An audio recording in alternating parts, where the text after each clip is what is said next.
हरे कृष्णा। आज का सद्विचार, निरअभिमानी होना,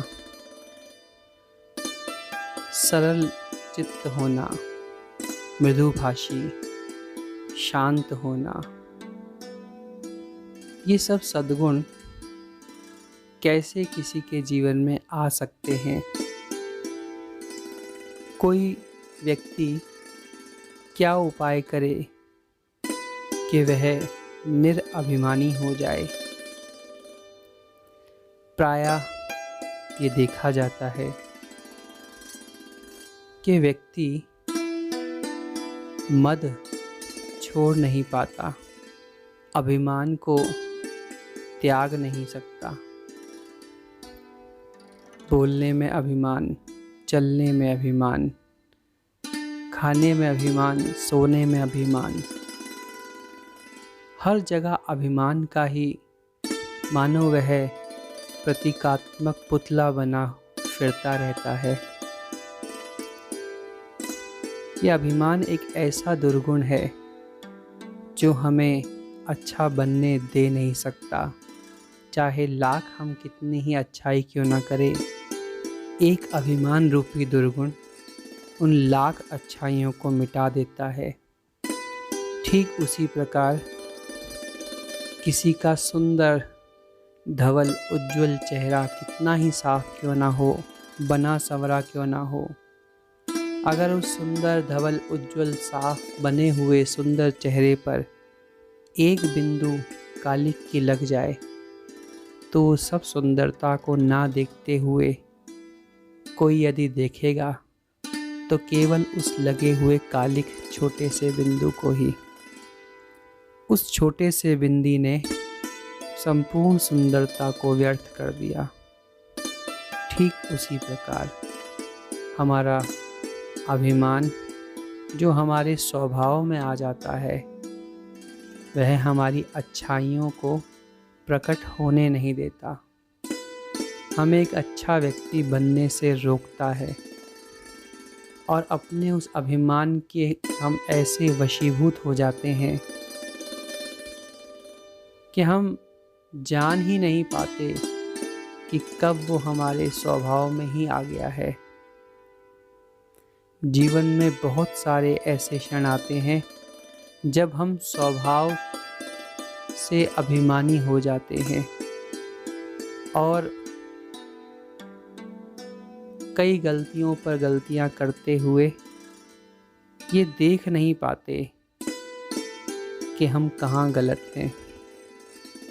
यदि हमें कोई समझाना भी चाहे तो भी हम अपने उस अभिमान के वशीभूत होने के कारण उस अच्छे व्यक्ति की बात समझना चाहते नहीं हैं।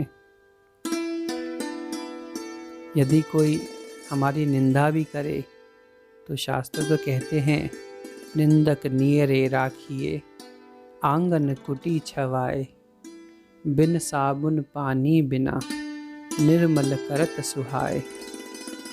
हमारी गलती बताने वाला हम पे उपकार ही करता है, क्योंकि हमें अपनी गलतियां कभी नज़र आ सकती नहीं हैं।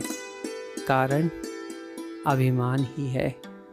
हमें अभिमान है कि हम ठीक हैं, सही हैं, ज्ञानी हैं, ज्ञाता हैं, हम जानकार हैं दूसरे से अधिक, हमारा अनुभव अच्छा है दूसरों से अधिक, हमें सब कुछ आता है।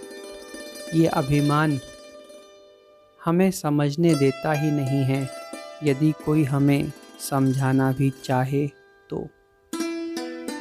बहुत पुरानी बात है, एक बड़े बाज़ार में कोई दूर देहात गांव का एक साधारण सा व्यक्ति आया और जो बड़े बाज़ार का वह सेठ था, दुकान का मालिक ने उस गांव से आए हुए व्यक्ति से कहा, कुछ मोल भाव तय किया किसी वस्तु पर और कहा, ये लो, ये 10-10 रुपए के 4 नोट मैं तुम्हें दे रहा हूँ। फटाफट से अपने गले से अपने जहाँ पैसे रखते हैं उस बाज़ार के दुकानदार ने फटाफट से पैसे निकाले, गिने और 10-10 रुपए के 4 नोट हैं ऐसा कहते हुए उस गांव के व्यक्ति को दिया और कहा, अपने गांव से अमुक अमुक फलाना चीज़ ले आना, क्योंकि वो वहाँ अच्छी मिलती थी। और कहा कि ये 40 रुपए हैं 10-10 के 4 नोट, जो भी कमती बढ़ती होगी बाद में नाप तोल करके तुम्हें दे देंगे। ऐसा कह के उसको दे दिया। गांव का सरल व्यक्ति उसने नोटों को बिना गिने ही जेब में रख लिया और चला गया। लगभग 20-25 मिनट बाद लौटकर वह उस दुकानदार के पास आया, उस बड़े बाज़ार के दुकान के मालिक के पास आया और आकर कहा, बाबूजी, इसमें 10 रुपये कम हैं, ये केवल 30 रुपये हैं। 10-10 रुपये के 3 नोट ही हैं। यहाँ मैंने गिने नहीं थे, बाज़ार में कुछ सामान खरीदना था तो गिनना पड़ा और तब मैंने पाया कि आपने 3 ही नोट दिए हैं 10 के। आप जल्दी में भूल गए। दुकान के मालिक ने अपने चश्मे से थोड़ा ऊपर की नज़र उठाई, ऊपर की ओर देखा, रोष और ऊब खींच से भर गया वह। उसका अभिमान उस पे हावी हो गया और कहा, अरे भाई, भूल तुमसे ही हुई होगी, तुम्हारा नोट कहीं गिर गया होगा। मेरे हाथ से शाम तक हज़ारों रुपए आते हैं जाते हैं, आज की बात थोड़ी है। हम कब से यहाँ व्यापार कर रहे हैं, ऐसा हो नहीं सकता कि हम नोट गिनने में गलती कर दें। रोज़ नोट गिनते हैं, हज़ारों रुपए रोज़ गिनते हैं। तुम्हारी तरह छोटे से गांव के थोड़ी हैं, बड़े बाज़ार के हम व्यापारी हैं। तो उस गांव के व्यक्ति ने कहा, बाबूजी, भूल हर एक से हो जाती है, आप एक बार ही अपना गिनकर दोबारा देख लीजिए गले में, शायद जो आपने पैसे निकाले थे मुझे देने के लिए उसमें कहीं कुछ भूल रह गई हो, एक बार देख लीजिए ना गिनकर। और ऐसा कहकर उसने नोट वाला हाथ दुकान के मालिक के सामने फैलाया। दुकान का मालिक का मिजाज काबू से बाहर हो गया। उसने ग्रामीण व्यापारी को बहुत खरी खोटी सुनानी शुरू की। अब गिनकर क्या करूं? अब तो तुम 30 ही रुपए बोलोगे ना, क्योंकि तुम्हारी नीयत में खोट आ गया है। मुझे तुम ठग कर अपने 10 रुपए को ज़्यादा लेना चाहते हो। इतने रुपए में तुम क्या कर लोगे? ज़िंदगी भर का हो जाएगा क्या तुम्हारा? ऐसा कई बातें उसने अभिमान के कारण बोल दी। उसको था मन में यह अभिमान कि मैं गलती कर ही नहीं सकता। परंतु ऐसा होता नहीं है कि कोई आदमी कितना ही अनुभवी क्यों ना हो, गलती कभी ना कभी हो ही जाती है। हमें स्वीकार करनी चाहिए। उस दुकानदार ने स्वीकार नहीं की, कारण उसका अभिमान। उसने कहा कि तुम मुझसे ठगना ही चाहते हो 10 रुपये अधिक। अरे साफ साफ क्यों नहीं बोलते? अगर पैसा ही चाहिए मांग लो ना, ऐसे ठगना क्यों चाहते हो मुझे? ग्रामीण मुस्कुराया और कहा, बाबूजी, आप शांत हो जाइए, मेरी पूरी बात सुनिए पहले। क्या आपसे सच में कभी गलती नहीं होती गिनने में? आज तक कभी गलती नहीं हुई? तो बाज़ार का दुकानदार बोला, हाँ बिल्कुल नहीं हुई, हम हज़ारों रुपए रोज़ गिनते हैं, हमसे कभी गलती नहीं होती। तो उस ग्रामीण ने उन 10-10 रुपए के 3 नोटों के बीच में से एक 100 रुपए का तय किया हुआ नोट निकाला और कहा कि मालिक, ये 100 रुपए का नोट उन 3 नोटों के साथ आया था और ये 10 का नहीं 100 का नोट है, और इसी नोट को आपने चौथा नोट समझ के मुझे दे दिया है। और मैं यही कहने वाला था कि 10 के 3 नोट आपने दिए हैं, चौथा नोट 100 का है, तो अपना वही 10 का नोट मैं लेना चाहता हूँ और आपका 100 का नोट आपको वापस करना चाहता हूँ।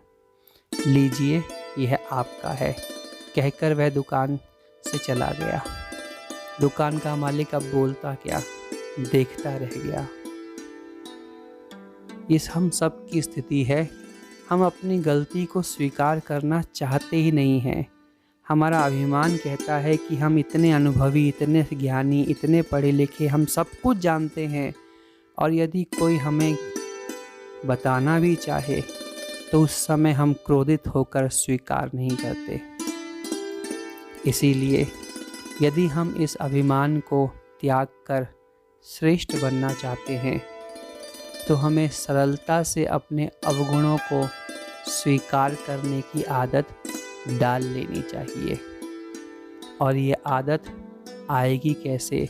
निरअभिमानिता आएगी कैसे? सरलता आएगी कैसे?